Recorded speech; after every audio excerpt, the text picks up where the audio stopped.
Well, I was gonna do this last week and it got pushed to this week, this day. I'll be hopefully back to my usual schedule of doing videos like this at the end of this week. But we'll see. That being said, um, I'm gonna start sort of talking about my two short films, which I've two different versions of them. I have the short form version, which I'm not changing or extending or anything like that. And then I have the longer version for Aerliaya. Hers has been expanded to film, to feature film length. And it's not going to go past that. And then with my other one, Ryia, hers is basically a mini series of one season, 6 episodes. That's it. So that's one of the reasons why I've been pushing it back, as well as the weather hasn't been the greatest. And so that's been my main focus. As well as I was trying to get maps done. And that didn't go as planned. So my goal is to hopefully get trailers done for it. So I gotta go look at locations this next few weeks. Before the weather goes bad. I'm gonna try to pre-record all of this like I originally had planned. So this will be re-recorded and all of that. So this is not going to be very long. I'm just going to do a brief overview of both stories and the characters and all of that, and then I will expand further because I don't want to say something on here, and then when I go and do a re-record, it's not correct, so I have to amend stuff. So, but anyway, so I'm gonna start with Ryia. So Ryia, she is the daughter of a ranger and a potentially two ranger lines. Her father's line, basically is the head of the rangers, in charge of them, while her mother, related to the greatest female rangers of the line, of her mother's line, and so due to that, she pretty much, as her title for the screenplay, is daughter of a ranger, because she had that on both lines, other than the fact she had two generations where they weren't rangers. And that was more to keep them safe than anything really. And then there is so basically the miniseries expands that. And it makes it basically the way that it's supposed to go is it starts out with Ryia, and then when she gets to her tomb, her ancestor story is on the walls of the tomb, and it pretty much sort of comes alive, so to speak, and essentially takes her back in time to her fifth great grandmother, Arenda. And so, and basically, it's then the second episode is essentially her story, which carries over into the third episode as well. And then when she dies, it passes on to her daughter, Lysa. And then from there, it passes on to her daughter, Tavira, and then finally on to Rhea's mother, Valera. And she actually changes her name to Valsera instead. Valsera. I can't remember if there's an R in it, but it's basically a different version of Renee. Hide from a ranger that was essentially kicked out from the Rangers, Admir, and essentially ends up, and so basically, and then so that covers the fourth and fifth episodes, and then it ends again with Ryia officially defeating Admir in episode 6. I don't know why I want to say the episode, not episode, season, when literally like other than like my longer series for my main fantasy world, it's like not those are the ones that are longer. But I debated combining these actually into my main fantasy world. And my main fantasy world being my Asteria and Amar one. Because that one's a lot bigger. With that one, there's a total of 8 ages, starting with 2 ages that are before, where it's mostly elves and dwarves and stuff, forward to, I have to double check, but I think it's like the 5th or 6th ages. So there's a lot to work with that. The bulk of the stories for that one are in the 3rd age. And so I have to go back and look at a family tree for her, but I don't think I specifically say her entire family line. And so due to that, originally it was pretty much just going to be a story that Rangers told around the campfire and everything, and stories that she read about in her father's library, not Ryia, but Palmyra. And then I started thinking about it, and I realized that it makes a lot of sense since her father's a ranger, her brother's a ranger, her grandfather was a ranger, so basically it's common ancestry. It makes a lot of sense if basically she comes to that line through her father's side. And so basically, because it makes a lot of sense and all of that. The main hurdle I've kind of hit with that was the fact that her ancestors, at first, her ancestors were rangers.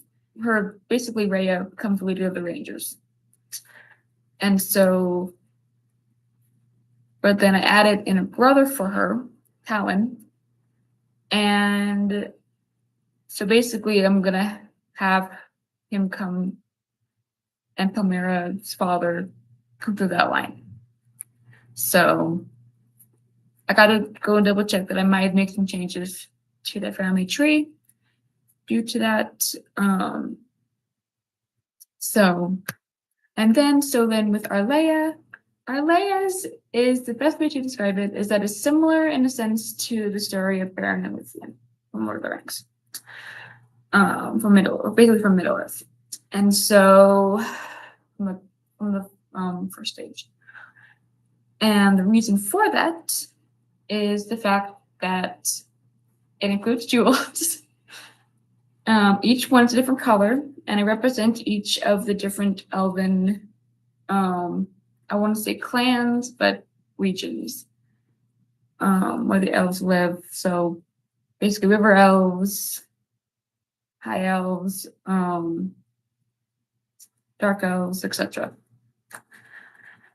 And so due to that, with the royal families, stone being the high elf being in the front, which is a stone that looks like a stone morel, even though it isn't.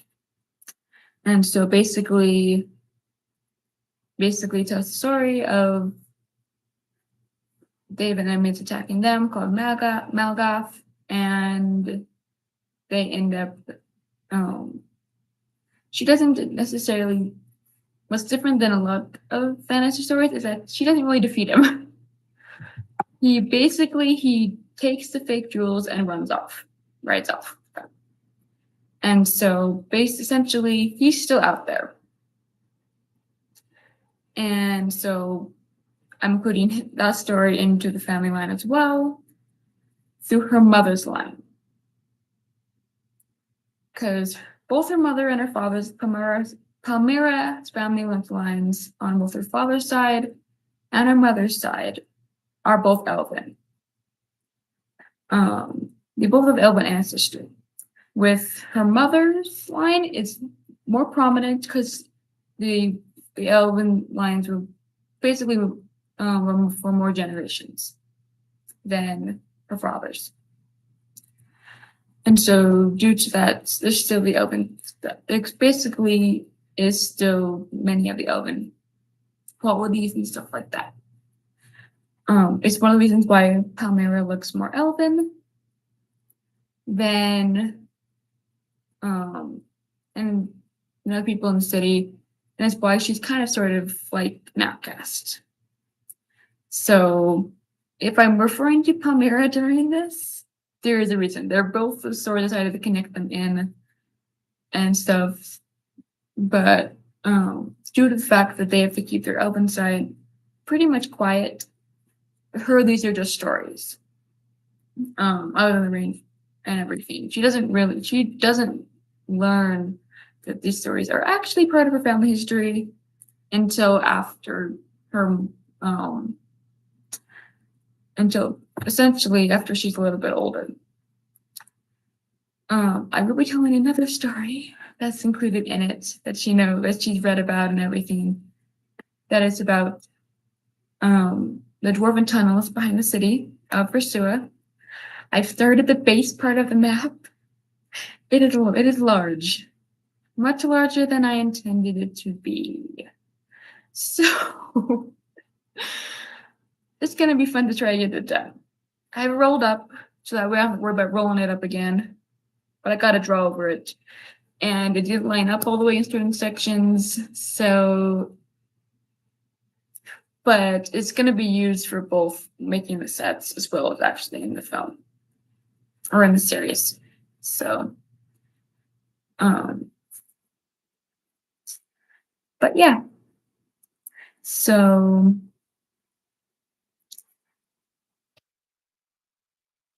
and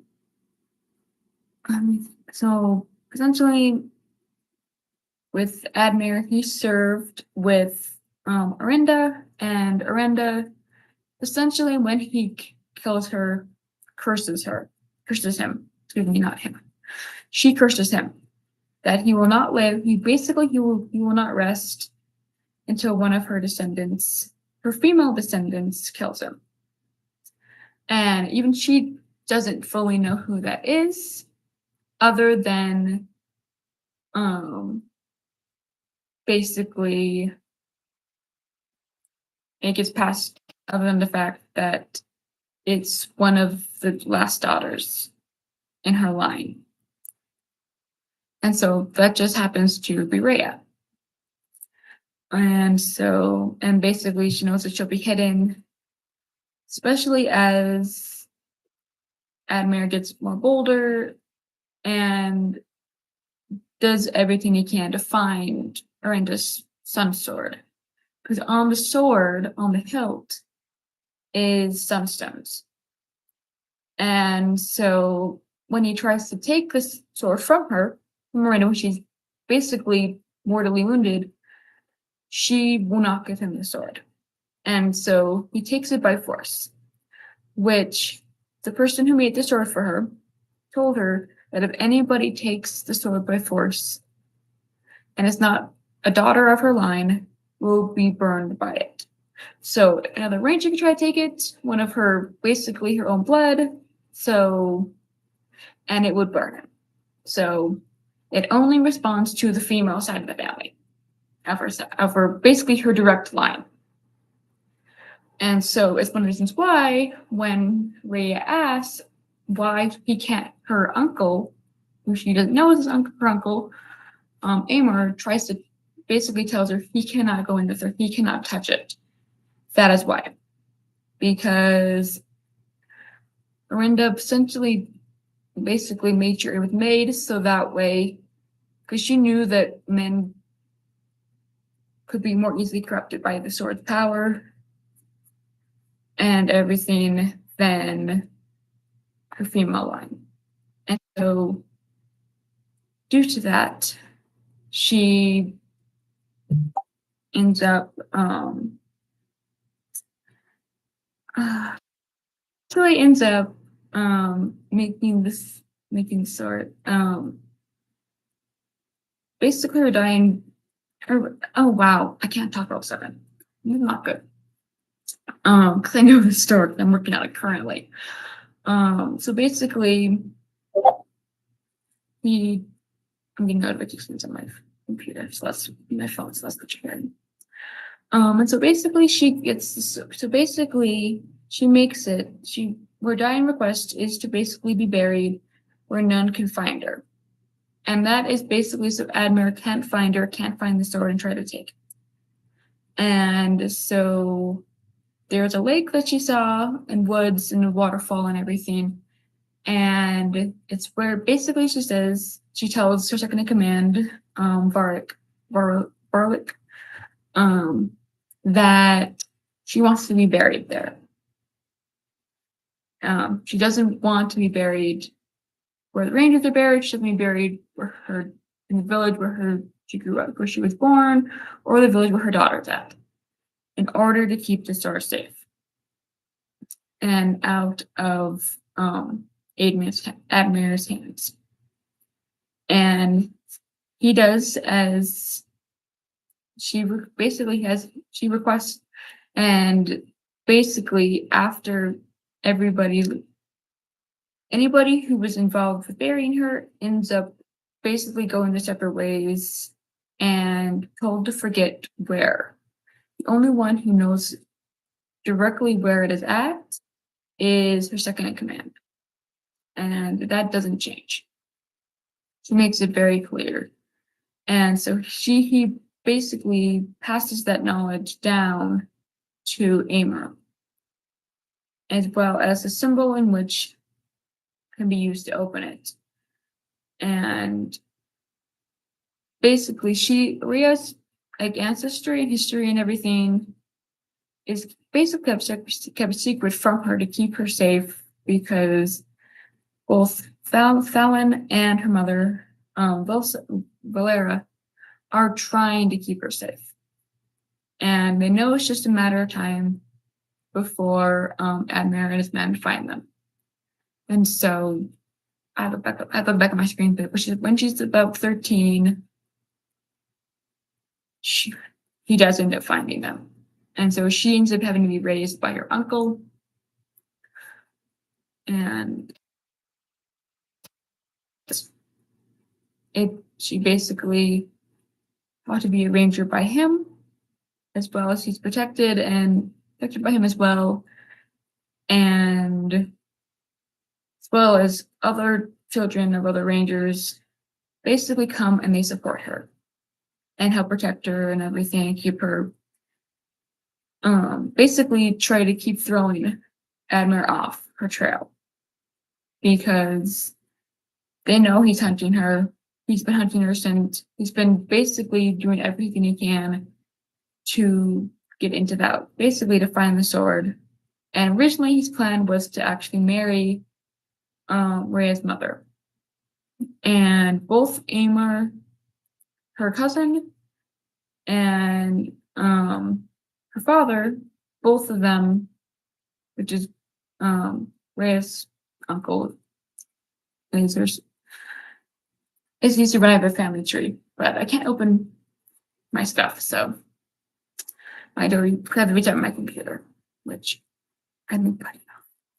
But anyway, so essentially, Emir starts capturing other rangers after it's been disbanded, and trying to find out where they are at, as well as where the sword is at. And so Amor, when he's basically keeping an eye on things, to alert Fan and Valera that Admiral's found them and is coming and getting closer and everything. He finds a whole bunch of dead rangers.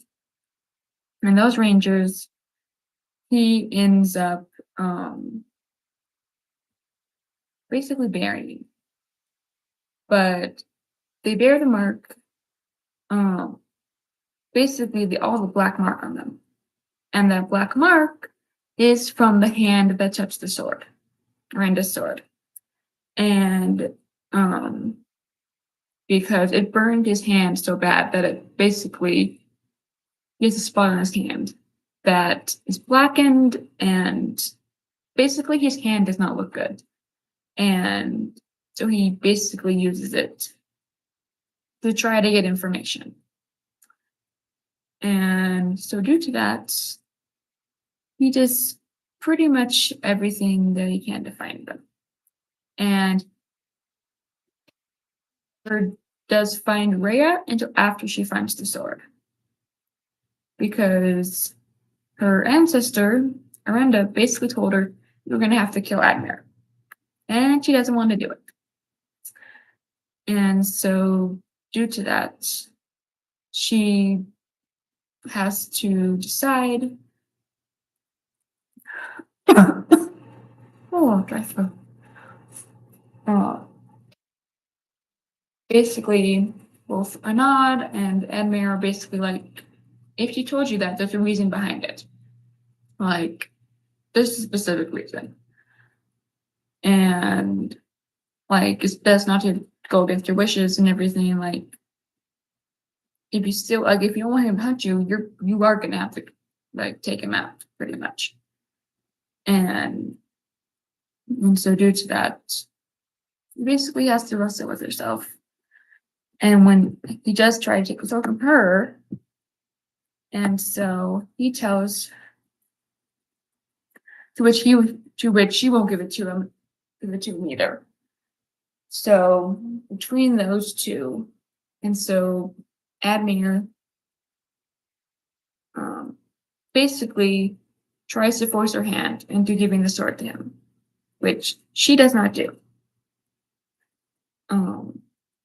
She will not, because she can still see his bandaged hand, so she knows that the curse that her ancestor gave put on him is still there in his eyes. He still fears it. He still fears the bloodline of Arenda, of which she comes through. And so due to that, she is rescued by Amra, who is her uncle, and she ends up deciding she needs to gather all the rangers that's left, of which there's not many. They're outnumbered by Admar and his men. So, like, the rangers, there's like 10, 15 of them. Admar, there's like 20. So there's not a big difference, but there's enough of one. And so between that,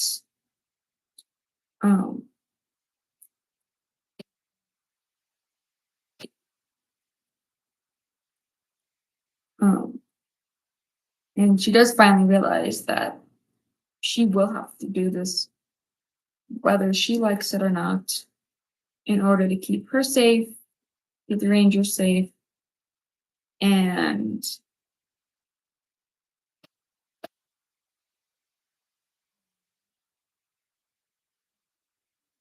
today. Because I want to pre-record this, but I don't want to use my phone to do it, and I want to do it with an actual camera.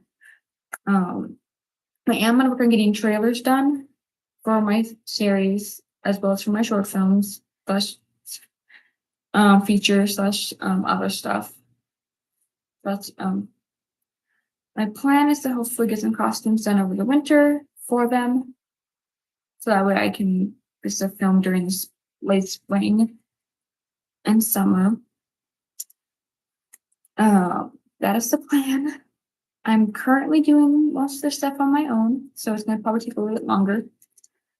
But I might actually wear some of the costumes with me to Phoenix this next year. So we'll see. I'm definitely going as the elven character, the Middle Earth characters, because I do have some fan films that I am working on as well that I am going to get done. It's just a matter of time. And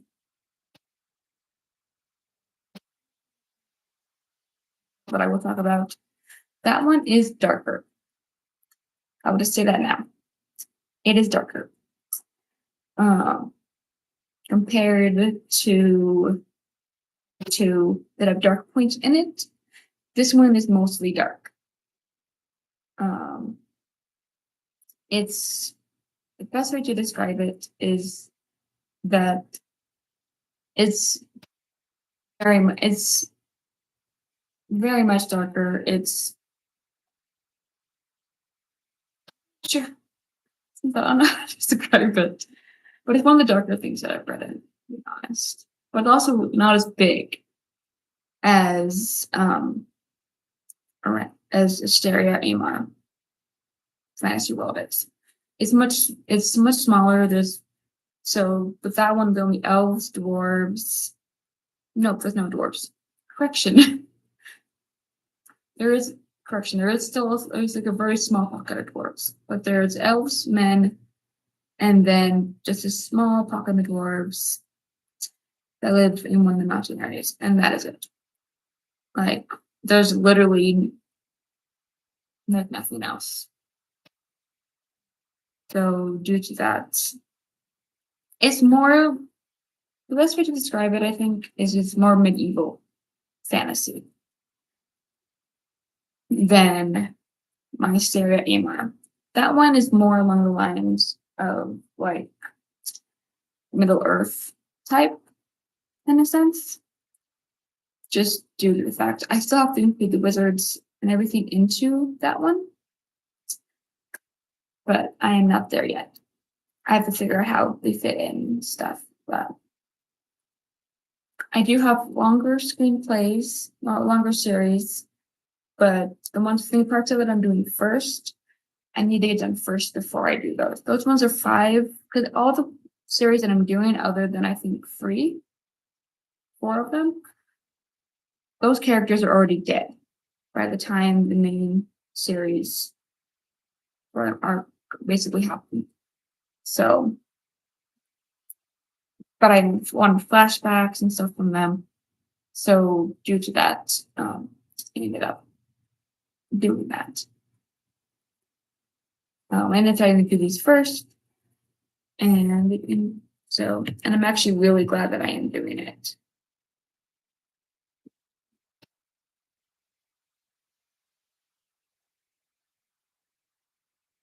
The 2 short films, they were in a film festival back in September.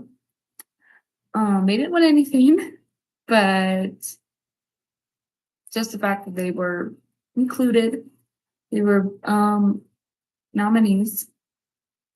I'm very glad, I'm happy about, because I wasn't expecting that at all, to be honest. All my screenplays that are series, they're about an hour and a half episodes, and I'm writing them together. So I'm doing the first episode together, third and fourth, fifth and sixth. So that way, now the other ones, they're 2 seasons, 8 episodes each. Originally, it was going to be 1 season with 16 episodes, but then I decided I was going to put it together. But I will explain more later. I want to get some food for tonight, but there will be more videos coming. Life just has been crazy. I've been trying to decompress from FanX. I've been planning my costumes, hence the book, my cosplay books, costume books, all of that. I've been trying to work on mats, which are around the chair, because I'm very visual, so I have to have like a visual of it. I actually added a character into my Palmyra screenplay. And He is a friend of Arnor's, which is Arnor's father. So I'm like adding characters. I'm basically making figure out how to make models and miniatures and all that fun stuff. So I got a lot to do. So if these videos are sporadic basically for a little while, or record a bunch and put a whole bunch up, or do like scheduled releases, there is a reason why. As well as I'm getting the horse to get her ready for filming as well, because she's going to be in them. So between all of that, I do have a lot going on. So because I'm not right away, I'm going to be posting re-recorded one stuff to both my TikTok and my other social media platforms. I don't post anything to Facebook really any much anymore, but I will be doing table reads in coming up soon. But yeah, so I'm gonna end the live now. So bye for now.